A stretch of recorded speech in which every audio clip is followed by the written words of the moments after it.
Good afternoon, and thanks everyone so much for joining us on this afternoon for a webinar hosted by Eagle Hill Consulting. We're going to be talking about Eagle Hill's Employee Retention Index, the Q1 2024 results. In terms of logistics for today's webinar, we've got everyone in listen-only mode just to keep out that background noise, but we do encourage your questions. Throughout the presentation, if you have any questions, just type your questions into the question or chat function, and once we get through the presentation, we'll read those out loud and respond to your questions. Following this session, you're going to receive an email with a link to a replay of the session if you need it for future reference. If you have any technical or audio issues during the webinar, just call GoToWebinar at 1-800-263-6317, and they should be able to provide support. Also, we just wanted to let you know you can, if you haven't already, you can view the Eagle Hill Employee Retention Index at employeeretentionindex.com. In terms of our agenda, we're going to do quick introductions. We'll do a deep dive on the retention index and its Q1 findings. We'll provide some recommendations for employers and how they can use this really useful information, and then we'll take your questions. In terms of our speakers, we have three today. Our first speaker is Melissa Jezior. She's the President and CEO of Eagle Hill Consulting. Also with us today is Jonathan Gove. He's the Senior Human Capital Director with Eagle Hill Consulting, located in our Boston office. And then last but not least, we have Lindsay Henson. She's our Federal Industry Lead for Eagle Hill Consulting. And with that, I will turn the session over to Melissa. Welcome, everybody. As Kelly said, I'm Melissa Jezior, and I look forward to talking with you today. All right, we can go to the next slide. All right, so I am really excited today to talk about our Employee Retention Index. It's something we've been working on for the last year, and that's really something we're excited to share with you all today, and believe it's really a great tool for you all to be able to use going forward, because it's our first shot at really trying to take a look at better forecasting what sort of turnover we can all expect over the next 6 months.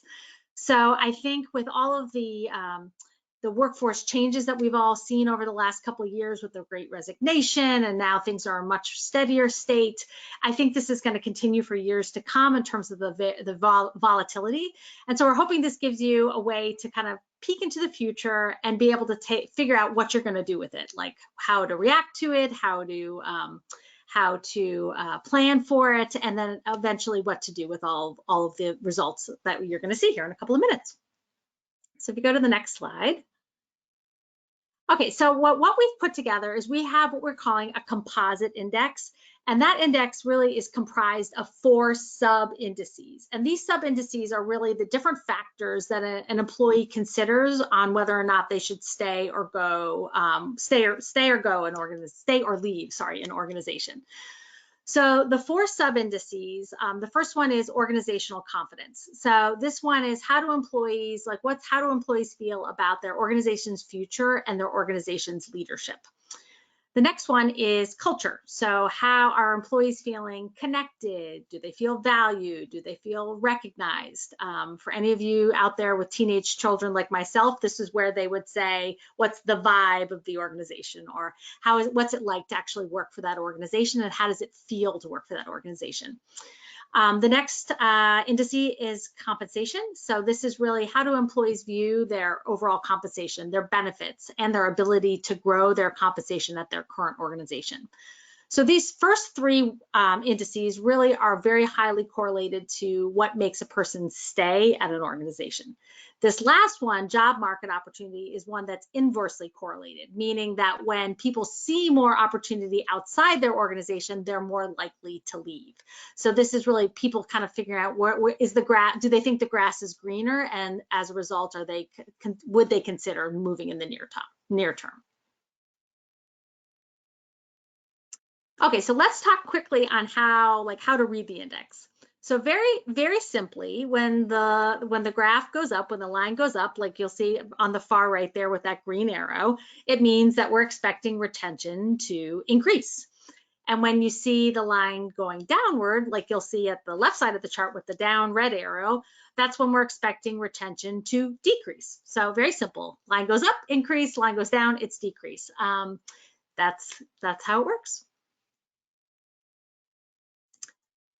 And then last but not least, before we get into the results, just a quick nod to all you data, if there are any data geeks in the audience.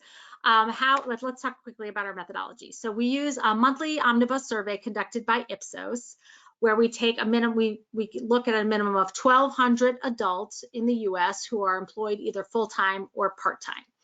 And we also combine our index with Ipsos's job index. So together those are combined and make up our overall composite index. And if anyone has any more questions about methodology, of course, feel free to ask us at the end.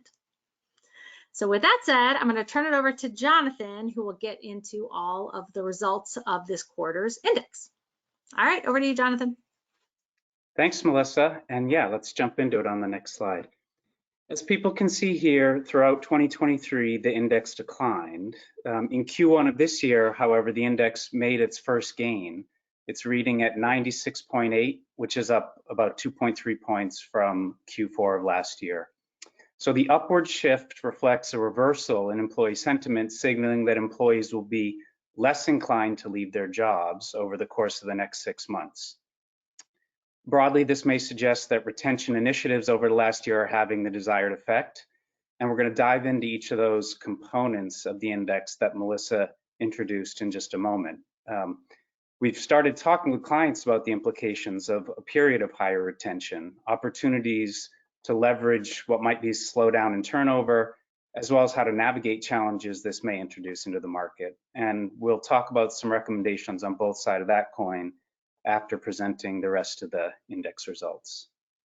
So if we go to the next slide, here you'll see the overall retention index as the purple dotted line, and superimposed on that, we've got each of the 4 indicators that make it up.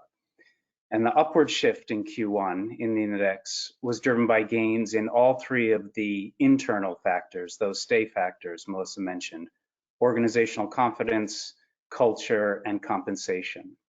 So now we can take a look at each of those in turn. Go to the next page. So starting with organizational confidence, this indicator demonstrated the largest gain amongst the 4 sub-indicators in Q1.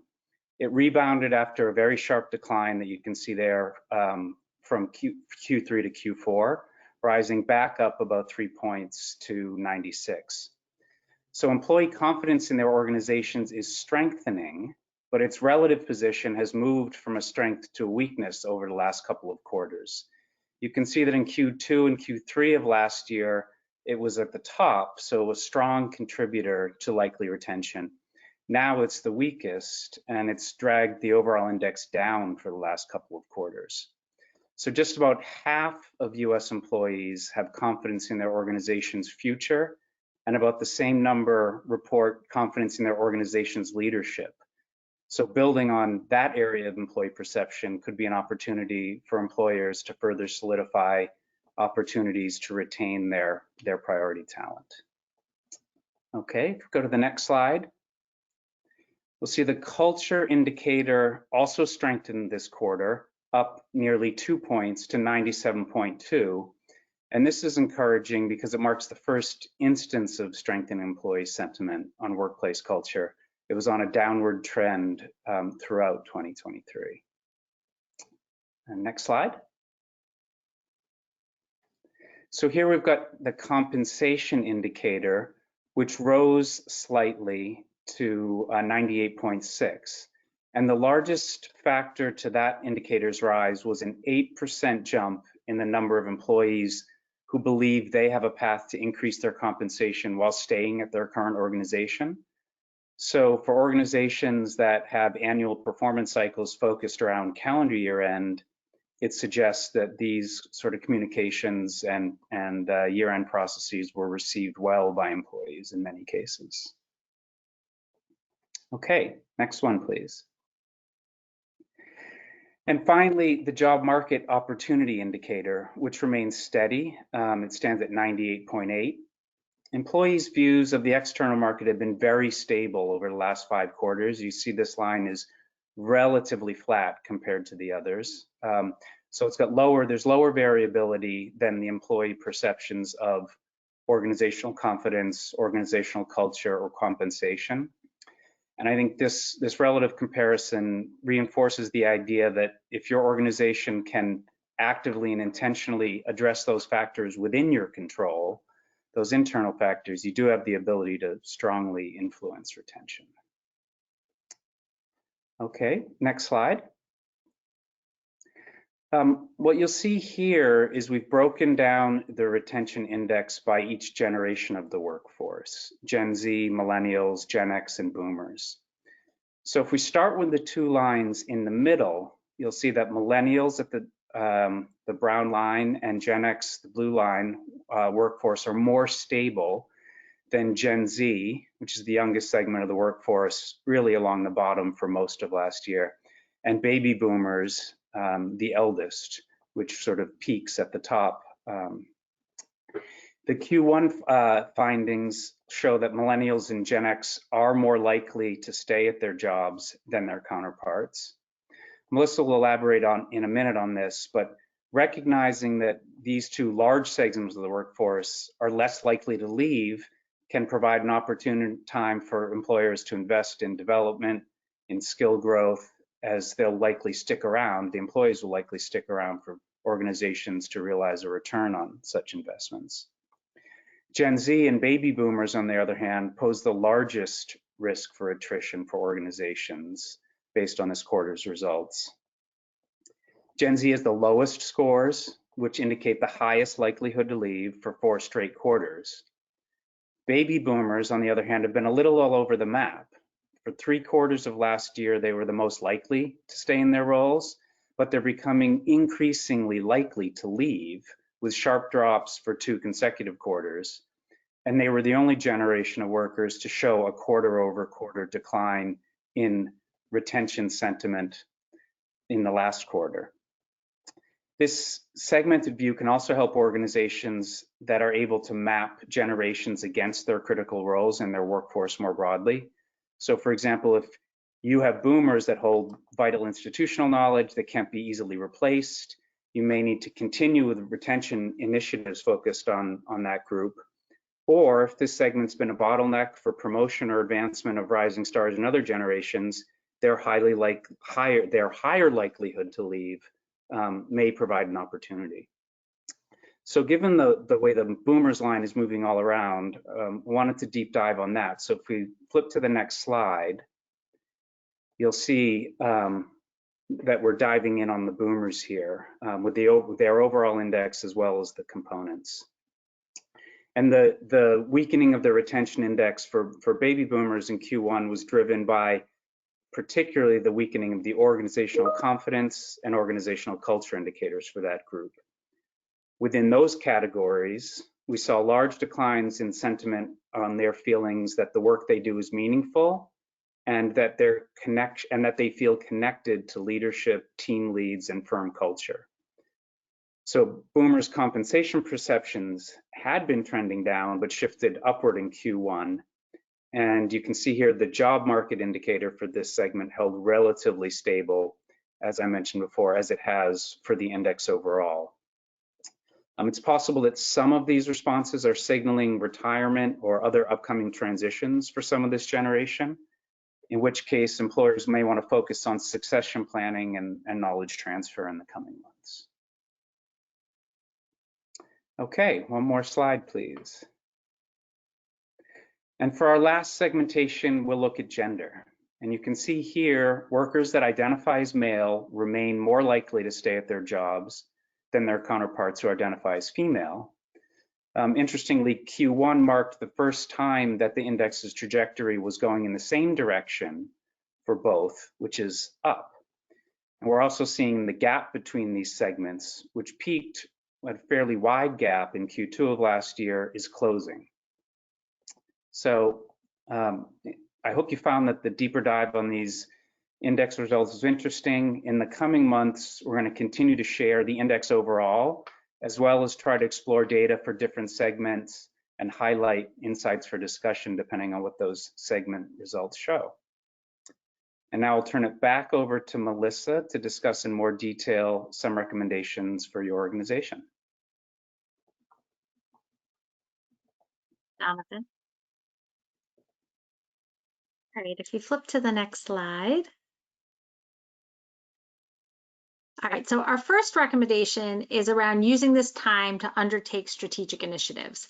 I think one thing I'm excited about over the next 6 months, especially after spending the last 2 years in the Great Resignation period, is I'm excited to have a moment of like quiet, I think, for all of us to take a collective breath and be able to figure out how to more strategically address our workforce. So I'm excited about that. So I have 3 kind of sub-bullets under this recommendation that I wanted to talk through with you today. So the first one is around finding, there's everyone, at least I know I do, I'm guessing a lot of you do as well, have some initiatives that you maybe have been thinking about, but also know that you know are going to be great for your organization, are going to help move the ball forward, but that you also know may meet some employee resistance. We all know people don't like to change.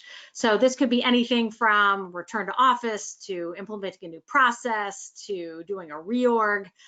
But I think it's now the time is to kind of look at some of these some initiatives and think about whether or not now could be a time to take advantage of this quiet to implement them.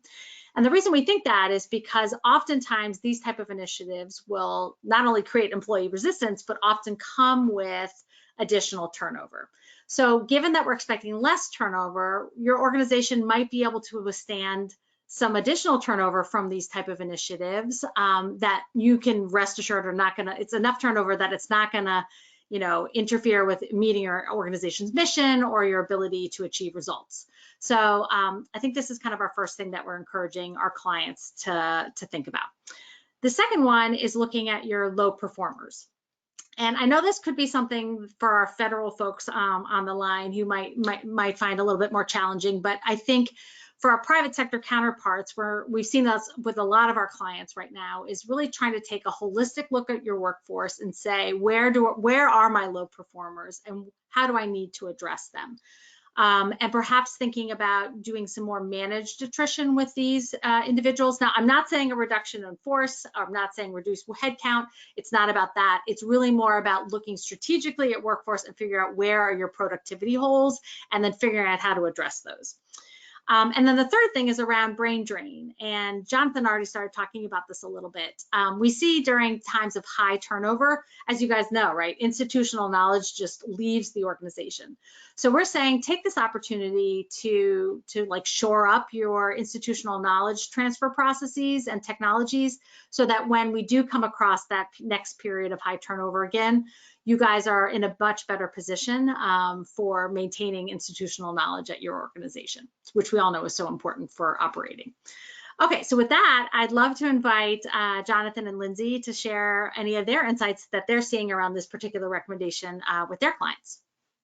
Yeah, so thanks, Melissa. I'll jump in. You already mentioned the one that immediately came to mind for me in terms of potential resistance, which is for the federal government, is around the recent mandate for the increase to return to the in-office presence and increasing that in-office presence. So over the last quarter, we've been seeing lots of agencies ramp up their efforts, setting timelines and targets and really working to clarify kind of the why, what's the value proposition for employees, leaders, the entire workforce to get back into the office. So that's the one that comes to mind for me from federal. Jonathan? Yeah, likewise. I mean, we're seeing really stepped up efforts in return to office, and I think that's, you know, a combination of a real business imperative that people believe in, together perhaps with the idea that if the workforce is going to be more stable, it's an opportunity to do that. Melissa already alluded to other things that we're seeing probably more on the commercial side than federal: restructuring, implementing new processes, productivity improvements. So, I mean, these are the kinds of initiatives that might have been delayed previously due to concerns about employee pushback, but now could be an opportune time to push those forward. Excellent, great. Thanks, Lindsay and Jonathan. Okay, so our second recommendation is around adjusting to a market in which talent and skills are less readily available. So people are not moving around, So we're trying to set folks' expectations that we are anticipating that if you need to fill an open position, it most likely will be slower to do so, and probably take longer as well. So with that, we have kind of two thoughts on perhaps how to think about hiring over the next couple of months. And the first is perhaps considering new recruiting sources as one possible remedy. The second one is taking a look and really focusing and honing in on the really top priority roles that you need to hire for. That will enable you to like really consolidate all your recruiting horsepower over a fewer number of roles and hopefully create a bigger impact. So that's our first thought. The second thought is that given that the hiring market is we're expecting it to be much slower over the next 6 months, it could be the opportune time to really then invest in building skills of your current people. So this is something Jonathan talked about as well in his earlier part. So it could be a time to take a look at, because with people staying in their seats, the money you do spend on training and development will most likely be a great investment, because people aren't getting trained and developed and then walking out the door. They're staying and applying those skills at your organization. So you could be thinking about skills like some easy ones to think about that I think are in a lot of people's mind these days are AI and technology skills. Those could be ones to continue to invest in. Or it could be around building future leaders of your organization. That could be another great way to kind of focus on training and development over the next couple of months. Lastly, it could, we talked about boomers leaving the organization. Oftentimes boomers are in more senior roles. So really spending time thinking about how do you plan for succession, how about the succession plan for those individuals, or even perhaps thinking about creating more internal mobility as those folks leave the organization. Because the more internal mobility you create, you also will see an uptick in innovation because you're sharing ideas across teams in your organization, and an uptick in morale because people are excited about new opportunities that they see. So that's my second recommendation, or our second recommendation. So Lindsay and Jonathan, would love to hear any thoughts that you guys have from what you're seeing your clients focus on in this area.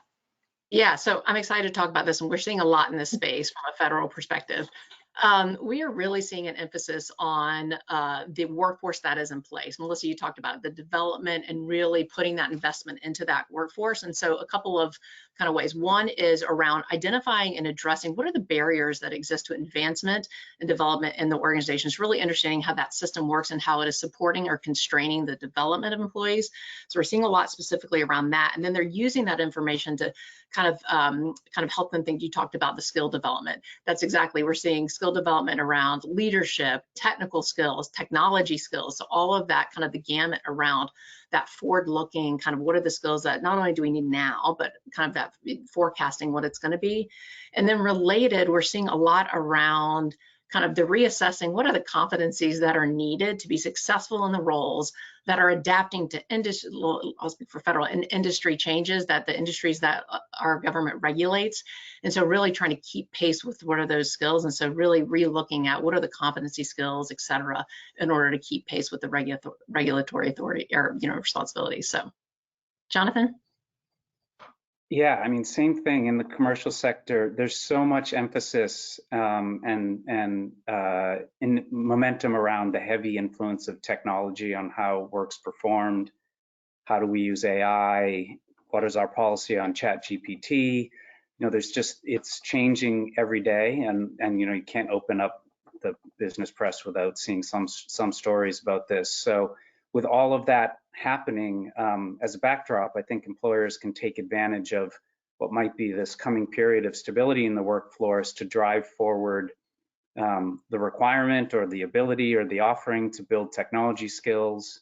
Maybe it's implementing new tools or technologies that are going to be necessary capability and tools in the medium term, even the short term, despite some friction this might cause with training. And Melissa said people don't like to change, but getting out ahead of this heavy influence of the way technology is impacting work, I think is something else people should be thinking about if they're going to have some stability in the workforce in the coming 6 months.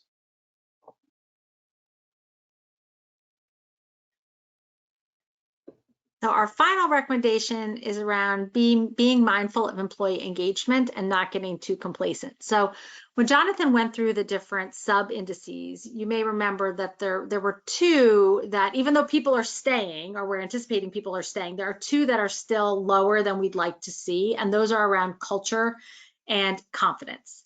So we think that if you now is the time to like take a look at these particular two aspects in your own organization to figure out how you shore them up, so that when we kind of move back, or hopefully not really move back to a great resignation, but if we do move back to obviously a time where we're expecting more turnover, you're kind of like shored up in those two areas. So one quick thing that I know we do a lot at Eagle Hill, and we also recommend to our clients, that where you can get a kind of a quick pulse on things that you need to improve in these two areas is doing stay interviews.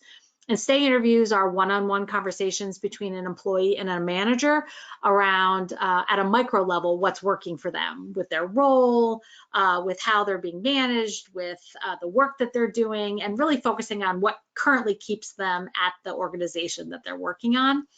So if you take a look at that and then you analyze it at a macro level, you can really get some good insights into some things that you could focus on fixing over the next 6 months. So Lindsay, Jonathan, anything to contribute here?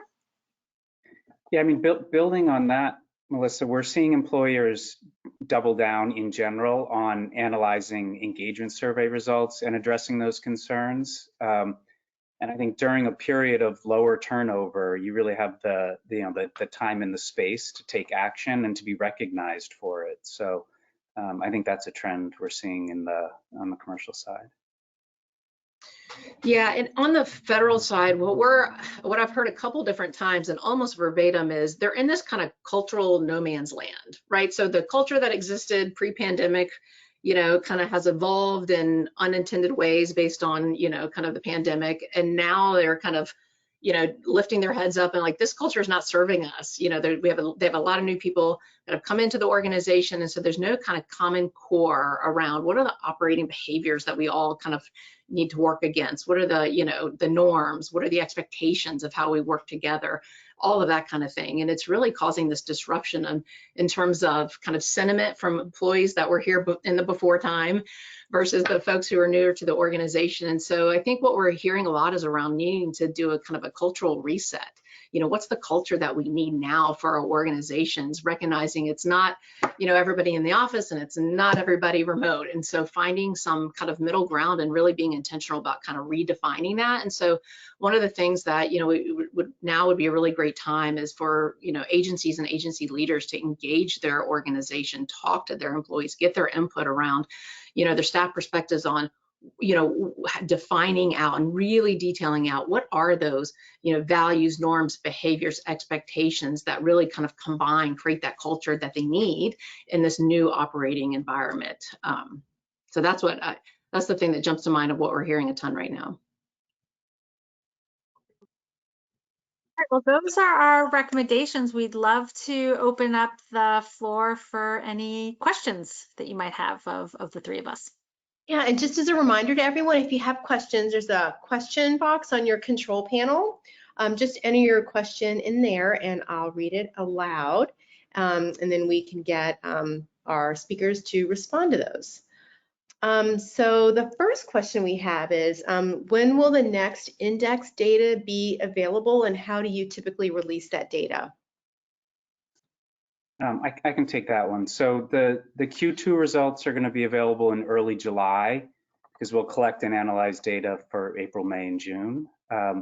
You can find that data at employeeretentionindex.com. And you can also, there's a mailing list there you can subscribe to if you want to get updates about the index when things are coming out. Oh, great. Thank you so much. And then the next question we have is the index data available by other demographics, by industry or geography? Is that information available also? So right now we're focused at looking at the U.S. workforce at large and then starting by diving deeper into the generation and gender splits that we shared today. So we'll look at that over the course of the year. Periodically, we'll plan to oversample in certain industries and sectors to help deepen the number of segmentations we can share. We're not doing geography at the moment, although we can think about maybe doing that in the future. Thanks so much. The next question we have, I know the jobs reports come out on a regular basis, perhaps monthly. Are you finding that your index data is tracking at all with those job indexes and job data? So the retention index is unique in that it's forward-looking, and of course, the other job numbers that come out reflect backward-looking. So we would hope there's correlation, but there'll be a little bit of a shift. So for example, the latest JOLTS data that the Bureau of Labor Statistics puts out, the quit rate held steady. I think it was at just over 2% for its last 4 months that were reported. So if we then look back to the 6 months prior to that in our results, our index was also holding steady with about 0.5 point of change. So I think we were signaling or suggesting that it would stay steady, and it did show steady in the latest data. So as we get longer and longer sample sizes, we'll be able to look and continue to see how they track against each other. Thanks so much. I know that Eagle Hill, I've seen a lot of your research on employee burnout. Do you have any thoughts on how much of a factor burnout is in employees deciding to leave their employer?